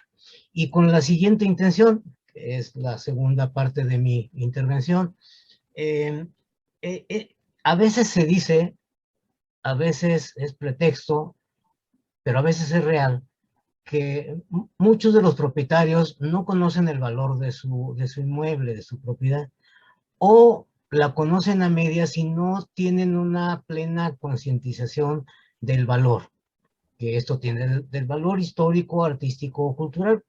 Seguramente lo que más se afanan es en conocer el valor económico, pero esto a veces ocasiona que se generen una controversia que quisiéramos pedirte nos ayudaras a despejar, sobre todo a subrayar, que quede muy clara, y es la competencia que tiene, como ya quedó muy claro aquí en tu exposición, el instituto, pero que a veces en la autonomía, lo pongo entre comillas, de los municipios, de las autoridades municipales, estas mismas, sin demérito de su intencionalidad, pues a veces se ponen en contra del INAH, mencionando que no tiene facultad, porque la única facultad que tiene la administración y la regulación del uso del suelo y de las edificaciones es el municipio. ¿Qué tanto de firmeza jurídica o de certeza jurídica tiene esta expresión, Arqui? Sí, como no, gracias, Benjamín, por el comentario. Bueno, la primera parte, para eso es, creo que considero un medio muy adecuado el que, pues, me permitan, a través de ustedes, pues, difundir todas estas ideas. Al contrario, yo lo agradezco para que sea así, ¿no? Y el segundo, pues, eso está muy establecido. En el orden jurídico es muy claro. Los órdenes de gobierno, pues, van del superior, que es el federal, pues el estatal y el municipal. Esto cualquier jurista lo conoce, cualquier abogado. Y sí, efectivamente llegan a crear confusión y controversias, pero pues la ley es muy clara. La ley es muy clara y pues es de orden superior la ley federal, ¿no? Así como mencionábamos que los tratados internacionales pues están equiparables con la propia Constitución, y así se va, en ese orden descendente, y por supuesto el último nivel es el municipal, ¿verdad? Ahí quedó establecido cuál es la competencia del INAH a través de la ley federal. Excelente, muchísimas gracias, arquitecto. parafraseando, ayer y la semana pasada tuvimos la intervención el doctor en Derecho Penal, Juan Cristina Elias Flores, que a su vez se ha dedicado a últimas fechas a investigar a fondo tanto el impacto de los derechos humanos como los derechos humanos emergentes, y en particular el que se refiere al derecho a la ciudad. En las manifestaciones jurídicas que él nos compartió, precisamente hace notar que ya en algunos casos se han establecido litigios donde está el amparo de por medio, y que ya en algunos casos, de hecho nos compartió uno, se ve con toda claridad pues que ha ganado pues la correcta aplicación cuando la autoridad así lo hace, o ha perdido el juicio la autoridad cuando no procede con el debido y correcto procedimiento que establecen las leyes y reglamentos justamente en la materia. En este caso, vamos a decir, el INAH tiene experiencias en haber ganado litigios a nivel de tener de por medio un amparo. Por supuesto, hay varios casos. Justo hoy acudimos a una inspección para revisar una factibilidad de un nuevo uso. Resulta que el inmueble recién lo adquirió, obviamente un nuevo propietario, pero tiene un antecedente con nosotros, que justamente el fallo de la autoridad judicial pues fue a favor del INAH. Se habían parado contra la construcción precisamente de un último nivel, de una terraza, y bueno, pues ahí el nuevo dueño adquirió pues un problema. Sí, yo compré una casa, pero también con un problema. Entonces, el fallo indica justamente ordena la demolición, y aquí se puede pues recurrir justamente al municipio para acompañar al instituto a realizarla, y con cargo precisamente al propietario. Otros casos, pues también sí los hay, por supuesto. Se me ocurre ahorita, sí, hay otros también de demoliciones, por lo menos hay 3 en Guanajuato que me han tocado a mí muy directos, y en los 3 los fallos han sido favorables al instituto, definitivamente lo son.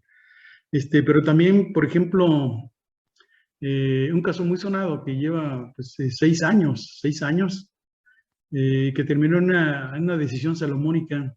Ustedes conocen seguramente este caso de Casa Colorada, un hotel ahí en el Cerro de San Miguel, muy sonado, pues está a la vista de todos. Ese pleito inició hace más de 6 años, yo no era director aquí, yo lo heredo prácticamente, yo no tuve ninguna intervención. Todo ese tiempo se llevó el pleito, hasta que en este año pues se nos notificó la resolución del Tribunal de Justicia Administrativa, Federal de Justicia Administrativa, que llevó varias instancias, inclusive subió a la Suprema Corte de Justicia de la Nación, y ahí lo decantó nuevamente hacia abajo al Tribunal Federal, y ahí se reconoció la competencia del INAH para las zonas de patrimonio mundial. Pero también quedó establecido, por eso digo que es salomónica, porque dice, sí, por un lado, el INAH es competente, debiste haberle solicitado licencia para intervenir en el perímetro de amortiguamiento, porque no es zona de monumentos, no es monumento histórico, pero sí es zona patrimonio mundial. Es lo que decíamos, justamente dice pues el nivel de la Convención del Patrimonio, los tratados internacionales, ¿verdad? Justamente te dan esa. Y también está establecida en la Constitución en el 133, y también en la ley federal establece justamente la competencia de este tipo de convenciones. Pero también dice, pero no puede ordenarse la demolición como lo quiere el INAH del segundo nivel, sino que porque no es un monumento histórico. Y entonces dice, pues entonces por lo tanto el propietario deberá iniciar su trámite, es decir, tiene que pedirle permiso al INAH. Entonces ya aquí llegamos a una negociación, por eso digo que es salomónico. Ni se ganó ni se perdió por total. Fue un fallo ahí casi neutral. Te dice, sí debiste haberle pedido licencia, pero no lo puedes demoler. Entonces, pues, eso ya lo dictó una autoridad. Creo que las dos partes ganan, por así decirlo, aunque sí se perdió, 6 años ahí parada esa obra, por supuesto que hubo alguien que perdió, ¿no? Pero bueno, está ahí esa resolución y otros casos también de demoliciones. Entonces sí hay casos, por supuesto, y se ha dado cumplimiento a lo que establece la ley federal. Excelente, pues creo que esto deja muy en claro las susceptibilidades que fluctuaron por ahí en el ambiente respecto a este caso que mencionas. Y Lalo creo que tiene por ahí algunas otras inquietudes, si nos permitieras, arquitecto. Adelante, Lalo.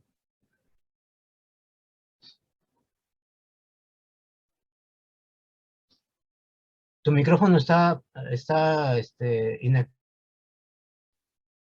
Sí, muchas gracias. Sí, pues aprovechando de la circunstancia y el tiempo, arquitecto, en el Colegio de Arquitectos tenemos una comisión de patrimonio que está integrada por arquitectos restauradores precisamente.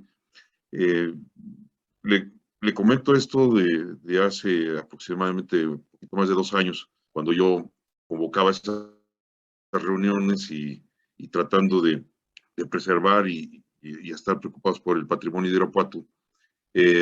La queja de ellos es que realmente hoy por hoy aquí en Irapuato el solicitar una licencia de construcción dentro del perímetro que está considerado, prácticamente es como construir en cualquier colonia nueva de Irapuato, y que cuando se dan esos permisos se hacen sin la intervención de alguno de ellos.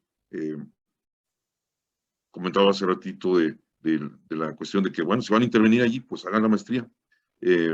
Estos compañeros hicieron la maestría, pero ciertamente se dedican a hacer prácticamente arquitectura de todos los días aquí en Irapuato, porque nadie acude a ellos para cuando se requiere algo dentro del centro histórico. Tengo a uno que va a hacer trabajos de restauración hasta Baja California, porque aquí en Irapuato no encuentra trabajo. Hoy por hoy, si uno le requiere una licencia de construcción aquí en el centro, hablando de esta parte de que o es monumento histórico o es colindante de un monumento histórico o está dentro de una zona de delimitación del centro histórico, pues los permisos se dan sin mayor trámite. Llegamos a tener muy buenos acercamientos con la anterior directora de Desarrollo Urbano, platicando de estos asuntos y de que vemos de repente ya decisiones o cosas hechas ya en el centro histórico, que bueno, para empezar, hasta la misma autoridad municipal a veces es la primera transgresora de estos lineamientos, ¿no? De poder, ahorita vamos a empezar una nueva administración municipal. A los anteriores, en alguna ocasión, arquitecto, los llevé a Puebla para que conocieran la gerencia del Centro Histórico de Puebla y cómo se trata un centro histórico. Pues empezaba la última administración de Ricardo Ortiz, que ahorita recién se va, y pues el viaje para mí fue muy provechoso, pero realmente no terminamos con una figura de gerencia del centro histórico, sino con un coordinador de centro histórico que no tenía ni el perfil. Y pues entonces la consecuencia es de que realmente la visión de ellos es andar levantando chicles en los adoquines del centro histórico, y esa era su visión. Entonces, tal vez ahorita sea un buen tiempo de iniciar una nueva era con la contadora Lorena, y de que se considere realmente como debe de ser el centro histórico de Irapuato. Esas son las preocupaciones que le quería hacer llegar, y la otra preocupación sería lo que es el patrimonio artístico, del cual yo me he dedicado mucho a estarlo estudiando y a hacer algunos reportajes para que la gente los quiera y que se puedan proteger por lo mismo. ¿Qué nos podría comentar acerca de esto, arquitecto? No, pues mucho, necesitamos cerrar filas con expertise, con los colegios, los peritos, pero sobre todo con las autoridades. Efectivamente, nosotros vamos a tener ya contacto con las autoridades entrantes, estaremos haciendo una capacitación y estaremos justamente estableciendo convenios, estableciendo compromisos con ellos. Y sobre todo lo que requerimos nosotros es que ustedes nos ayuden con sus comentarios, con sus denuncias, para que nosotros podamos investigar. Nosotros acá como Centro INA no tenemos los ojos que ustedes tienen por estar en los lugares. Y ustedes es muy fácil que se den cuenta. Digo, pues es finalmente un gremio pequeño, saben quién está haciendo obras y las denuncias son anónimas, ¿verdad?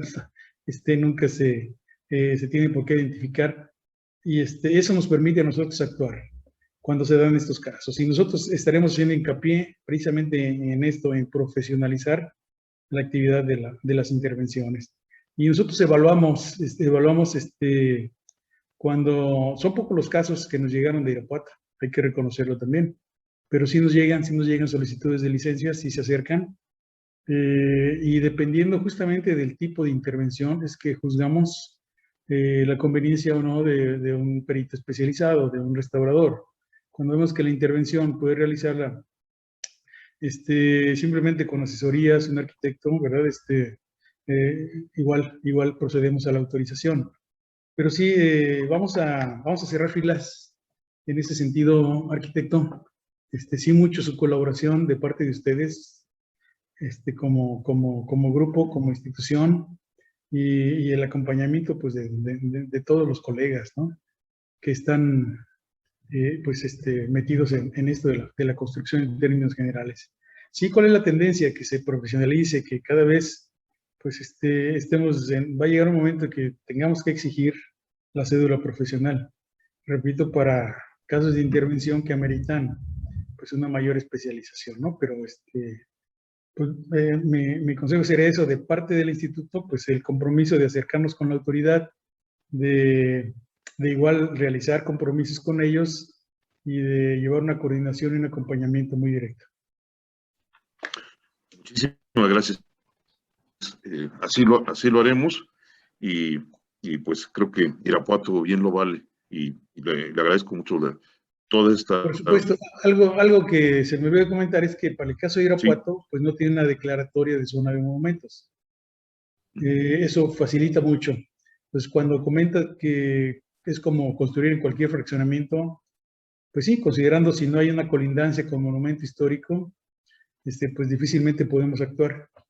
Aquí habría que, a ver, ustedes me informan mejor, si tienen ustedes dentro de un programa de desarrollo urbano o de ordenamiento territorial establecido un perímetro como zona histórica, pues esto le puede dar un carácter y llegar a establecer convenios de colaboración con el municipio para que nos permitan, ¿verdad?, tener la injerencia sobre esa zona de protección, pero eso tiene que ser por voluntad del municipio, dado que no existe el decreto presidencial. Así es está figurado ahí en el plan de desarrollo urbano y es todo un perímetro que está delimitado por el eje Calzada de Guadalupe, Torres Landa, Boulevard Díaz Ordaz, y como es muy irregular, Irapuato pues da un perímetro así un poquito, no es como el de Puebla que tiende a ser muy ortogonal, es un poquito irregular, pero sí lo menciona desarrollo urbano, creo que sería un buen principio. Muy bien.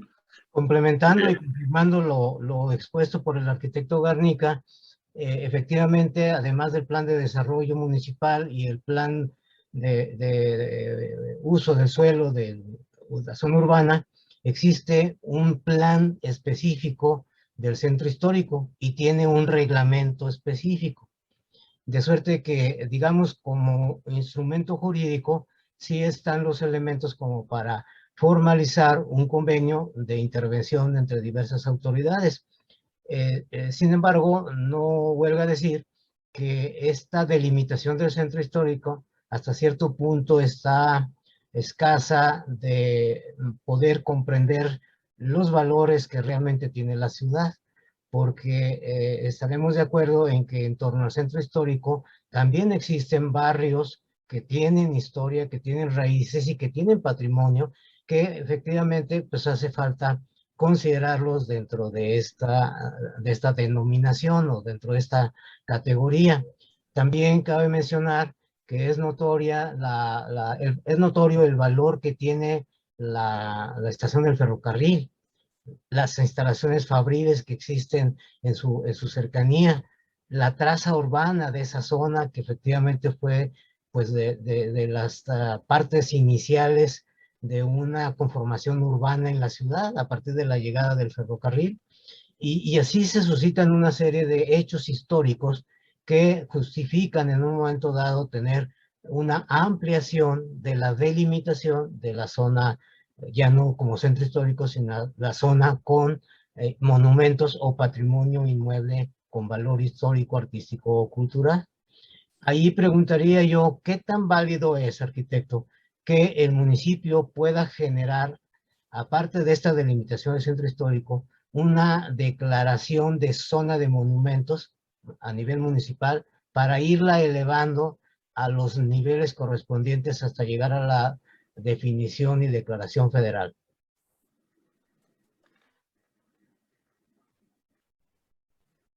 Está cerrado. Totalmente por ahí va el camino. Efectivamente es necesario revisar los instrumentos actuales, realizar el ejercicio de catalogación. Seguramente hay muchos inmuebles que no fueron considerados por los propios barrios. Y por supuesto que procede esta nueva zonificación. Miren, en León hicieron sus distritos. Pues el nuevo programa de ordenamiento implica la creación de distritos, y uno de ellos se llama Ciudad Histórica o Zona Centro. Cualquiera de los dos, no recuerdo ahorita cuál es el término específico, pero está este reconocimiento. Se amplían las famosas 24 manzanas que tradicionalmente tenían ahí nada más. Se dieron cuenta que efectivamente faltaban todos los barrios tradicionales.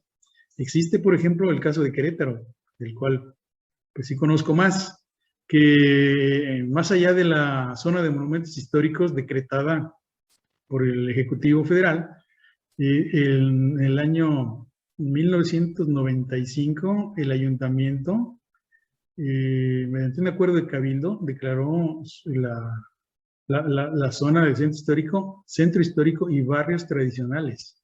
Entonces, con esto le dio la protección a nivel del municipio. Por supuesto, una reglamentación. Sí, aquí viene justamente, miren, yo descartaría el tema de una declaratoria federal, porque la única que ha salido en más de una década es Teosuco, en Quintana Roo. La acaba de decretar el año pasado, o hace 2 años, la actual administración federal. Es la única que ha salido. Y existe una lista con los expedientes ya elaborados que no han procedido. Entonces está estancado ese tema. Lo que sí se puede hacer es esto que acaban de comentar, el trabajo desde lo local. Ahí está. Si desde el municipio se protege, se legisla, se regula, y luego se puede subir al ámbito ya del Congreso local para emitir un decreto del Ejecutivo Estatal, y no se puede emplear el término zona de monumentos históricos, dado que esto es exclusivo de la ley federal, pero sí hablar de una declaratoria de zona de conservación, o inventar otro término, ese es lo de menos, pero que sí se hable justamente de esto, de una zona de protección y de los bares tradicionales. Totalmente, ese es el camino. Por ahí es donde he estado insistiendo mucho con los cabildos, que no tienen que esperarse a que venga la federación y les reconozca y les haga. No. Ustedes tienen todas las facultades, ¿verdad? La Constitución se las da, ahí sí también se las da, ¿no? Para que puedan regular sus centros históricos. Ahí hay que trabajarle. Sí, ese es el camino adecuado, ese es el más recomendable desde lo local. Y el acompañamiento del Ejecutivo Federal, que vendría justamente a asegurar esa continuidad, más allá de las administraciones locales, que venga el siguiente trienio y diga, no, esta no, y la modifica. Pero hay un decreto ya del Estado que justamente prevé áreas de protección bajo ciertas reglas.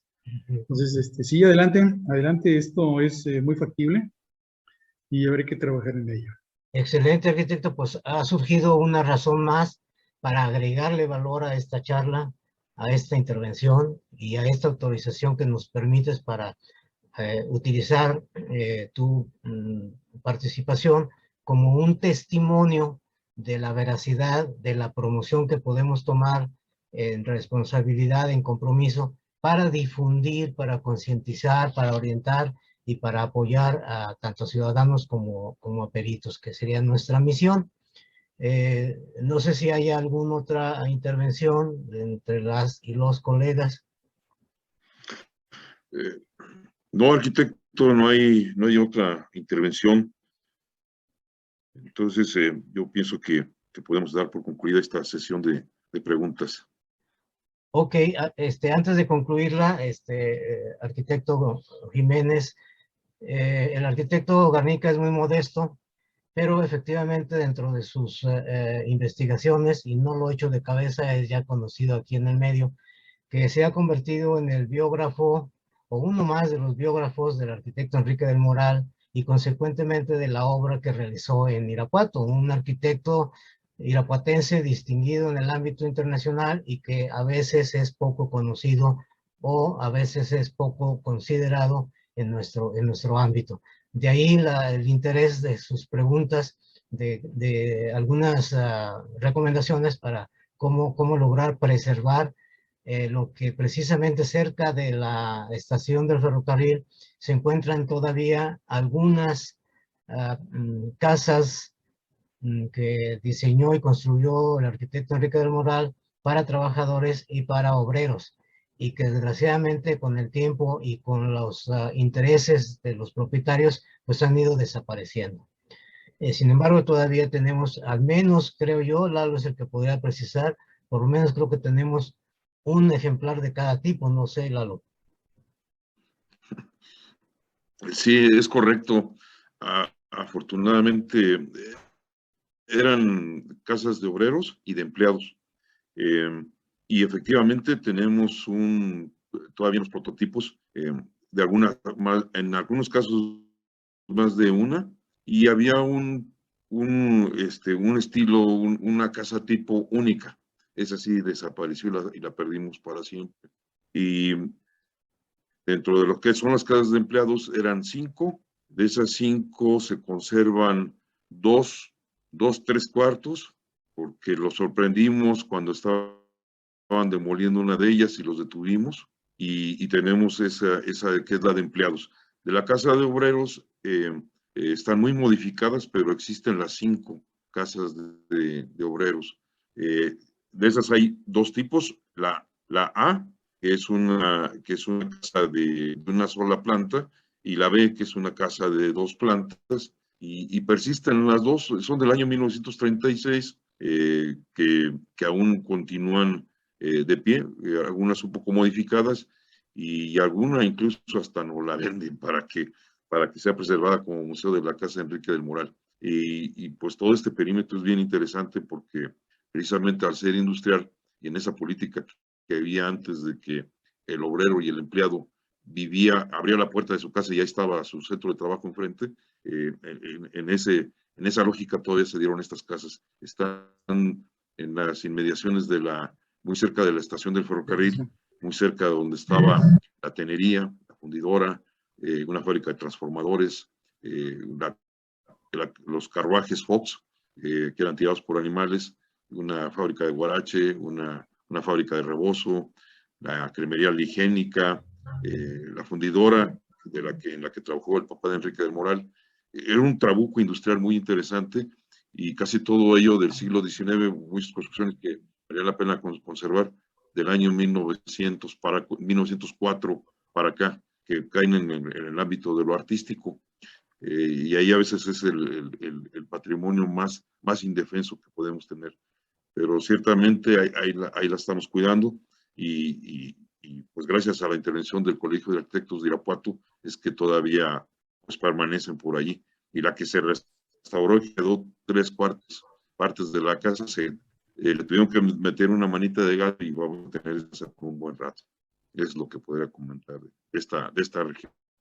Sí, muchas gracias. Es que eso me da pie, pues, así que a reiterar, es que ese es otro gran tema. Miren aquí, en León, otra vez, ejemplificando aquel municipio, ya hicieron todo un ejercicio de catalogación de la arquitectura del siglo XX. Justamente de esto, que por un lado puede escapar a la competencia del INAH, aunque el INBA, pues hasta nada más hasta ciertas décadas, no es todo, pero justamente es la arquitectura más vulnerable, la más indefensa, esta del siglo XX. Y bueno, ya estamos hablando de, pues ya 120 años, casi. Ya van 2 décadas de ¿no? Y a ver qué justamente eso, viene un ejercicio primero de valoración, que es a través del registro, del reconocimiento, que ustedes ahorita, pues simplemente con lo que están comentando, pues se les llena la boca, ¿no? Justamente de reconocer que esa arquitectura pues es valiosa, que forma parte precisamente de la conciencia histórica de Irapuato y que por lo tanto merece conservarse. Pero, repito otra vez, si no es el municipio, nadie más lo va a hacer. O sea, el INAH no va a llegar a decirle, si difícilmente podemos con lo que tenemos, no te va a decir, oye, es que la arquitectura del siglo XX. ¿Verdad? Va a decir, pues, ¿de dónde o por qué o cómo? Entonces, sí, hay que empezar, pues, primero por caracterizarla, por registrarla, por hacer estos catálogos, estos inventarios y promover justamente su protección desde el punto de vista jurídico, desde el punto de vista legal, a través de instrumentos, ¿verdad?, que lo aseguren. Y otra vez, pues es tocar base con el municipio. No hay de otra. Pues tomamos el compromiso, arquitecto, porque también es meritorio decir que los profesionales, los profesionistas del estado de Guanajuato, en todas nuestras profesiones reconocidas por la ley de profesiones del estado de Guanajuato, nos obliga a prestar un servicio profesional de índole social, que muchas veces lo valoramos en menos y terminamos ofertando algunas actividades que más bien son de servicio social que de servicio profesional, que tiene valor, el enfoque es diferente. Pero Claro. la particularidad de mi mención va en el sentido de promover ante los colegios de profesionistas que efectivamente orienten a sus colegiados para que se integren programas de prestación de servicio profesional de índole social. Adelante, arquitecto. Pero es ahí cuando podemos hacer las alianzas. Acordemos de la academia. ¿Cuántas universidades tienen ahí? Efectivamente, ya en las escuelas de arquitectura creo que ya va por la 5ª. Pues vamos haciendo esas alianzas, esos convenios, ese trabajo conjunto. Ok, entran los gremios de los colegios, pero que estarán dirigiendo o conduciendo o a través de la propia academia de los docentes también este trabajo. Entonces, creo que se puede conjuntar y hacer una buena combinación de esfuerzos para lograr ese objetivo. Excelente. Recomendación que tomamos al calce, justamente, arquitecto. Y bueno, pues así, de esta manera, vamos tomando compromiso y al mismo tiempo, pues te invitamos a continuar cerca de nosotros, permítaseme la expresión, pues para acudir en algún consejo, en alguna orientación, y por qué no, en algún momento dado, al ejercicio del ámbito de competencia de la autoridad que representas y del instituto que representas. En principio, pues de manera muy sencilla, pretendemos en el mes de octubre, en los jueves, de las 7 a las 8 o 9 de la noche, abordar temas precisamente que muestren a la comunidad algunos de los ejemplos de edificios que tienen valor, que están en Irapuato y que a veces la comunidad no lo conoce. Te invitamos a conocer este programa, a seguirnos en medida de las posibilidades de tu tiempo. Una parte estará abocada a reconocer el trabajo que se hace en una parroquia, con un mural, con el rescate de un mural, pintura mural. Otra es la intervención del arquitecto Garnica, precisamente haciendo notar los edificios, rincones, plazas, fuentes, monumentos, etcétera, que tienen un valor y que del antes y el ahora nos dejan ver lo que el tiempo ha afectado o la comunidad misma. Y así sucesivamente tocar otros temas de identificación y hasta de recomendaciones constructivas. Yo veo muy valiosa la oportunidad, y ojalá que sí llegue a feliz término, de que se dé este curso de capacitación por parte del INAH ante las autoridades municipales, sobre todo quienes están por iniciar su nueva gestión, una nueva gestión, para que efectivamente se inicie con el pie derecho en la salvaguarda, primero en el reconocimiento, después en la salvaguarda del patrimonio histórico, artístico y cultural de la ciudad de Irapuato. Entonces quedamos emplazados a tomar este compromiso y invitándote a que pues de alguna manera seas invitado permanente de expertise o asociado en estos intereses de preparación, de actualización o de la formación misma de peritos. No, pues agradezco esa distinción, ese reconocimiento. Gracias, Sergio. Al contrario, te lo agradecemos nosotros. Y Lalo, si no tienes más para... Nada más mencionar algunos agradecimientos de nuestros invitados. La arquitecta Marisol Flores dice: solo agradecer infinitamente la ponencia y todas sus intervenciones. Saludos a todos, pasen un feliz día. Y asimismo, Verónica Rosas, gracias por la conferencia, excelente ponencia, maestro David Jiménez Guillén. Y por último, Rod Mendoza, sí, de gran valor la información compartida. Muchas gracias, arquitecto David. Buenas noches a todos. Sí, gracias por los comentarios, los agradezco. Muchas gracias. Muchas gracias, muy amable. Esperamos seguir compartiendo esta información y por ahora, de la manera muy sencilla, Expertise, Instituto de Formación y Capacitación de Peritos SC, otorga la presente constancia al maestro en arquitectura David Jiménez Guillén por su ponencia en línea, la restauración, uso y aprovechamiento del patrimonio cultural edificado, fechado en la ciudad de Irapuato, Guanajuato, México, a 1 de octubre de 2001, firmando para constancia